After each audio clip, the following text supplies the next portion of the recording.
Hey everybody, this is Paul, and you can see I'm working on a new row, and it's time to tip a few of these to get some cuttings. So I'm going to show you how I tip Edgar and Zamorano and a few others, and also what I've learned about tipping. All right, let's get to work. Okay, so it's early January, but the weather is going to be dry in our climate here for the next 10 days, so I think it's going to be fine to tip. And what I like to do is tip it at a 45-degree angle. Notice I kind of let it cut in neatly in the flesh into the core. And perfect, just like that. So it's not quite a 45-degree angle, but it's gonna be fine. And the reason why you wanna do 45 is when the rain hits it, it's gonna not sit on there and cause rot. It will kind of drizzle off, or drip off, I should say.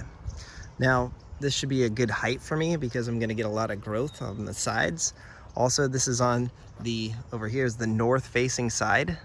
So that way the cutting is getting shade and protection, so it's not getting direct sunlight. And in addition, I'm gonna try to train the growth to grow towards me over here. And that way it's gonna be away from the sun and hopefully not get sunburned when we have that excessive heat in Southern California. Zone 9B is where I live. So I'm gonna go do the same thing to Zamorano. As you can see, I got a nice cutting of Edgar, and I'm gonna put this into the trellis after I get it rooted. All right, let's go take care of Zamorano and a few others. Okay, so I've repeated this process for Zamorano. As you can see, I got a nice cut. It's at an angle so the water is not gonna sit. I also had cleaned my shears with peroxide to make sure that this is nice and clean and won't get diseased. Now, if it's gonna be humid or foggy tonight, I may put a plastic bag or a paper bag is what I actually prefer for a few days to protect this. In addition, don't forget to label your cutting. And I'm gonna do a flesh to stem cut here. I'll show you in a minute.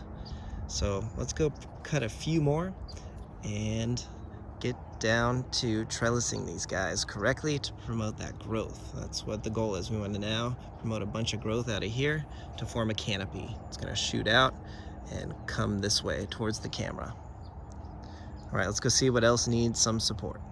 So this is Hyloceus Ocamponis El Grullo, and I tipped that in the fall 2019.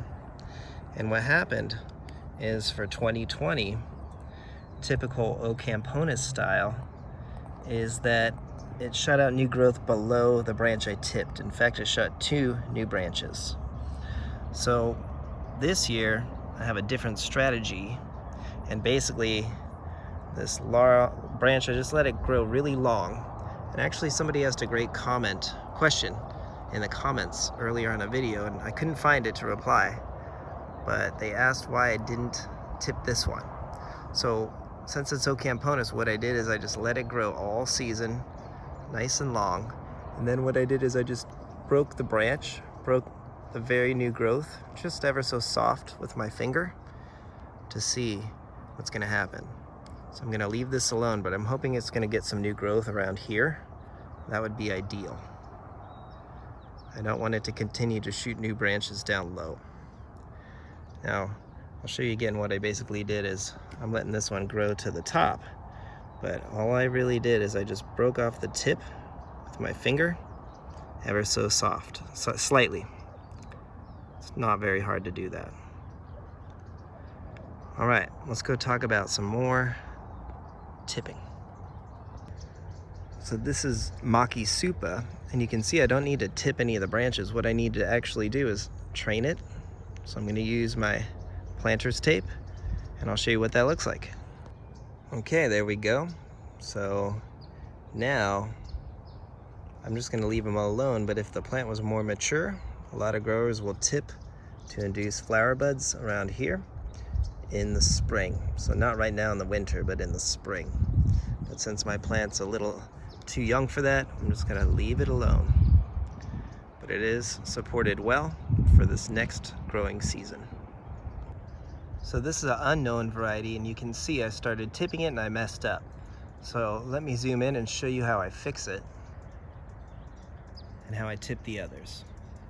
So this is a good height. I don't want to go much lower, but you don't want to leave this alone because the water is going to sit in there and rot. So So let me try again, maybe a better angle. It's not gonna work.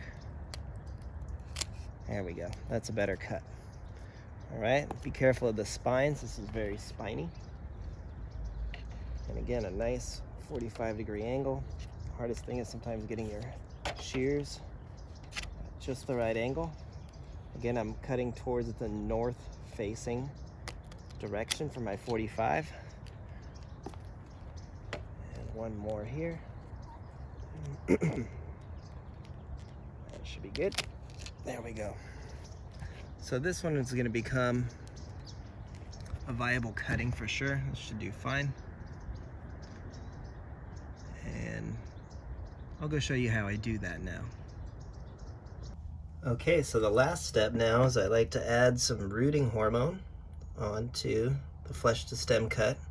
And flesh to stem cut is not my favorite way to propagate dragon fruit, but in this case it's what I had to do. And I make sure I label them. And then I'm trying to grow them in straight perlite right now.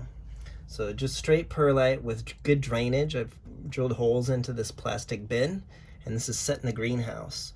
So I'm using rooting hormone powdered, and I'm also trying out, I've been experimenting with the rooting gel. So I'll let you know how that goes coming up. So there you go, there's some tipping, kind of what I like to do this time of year, and that's how I do it. All right, give us a like and a subscribe, and have a great day.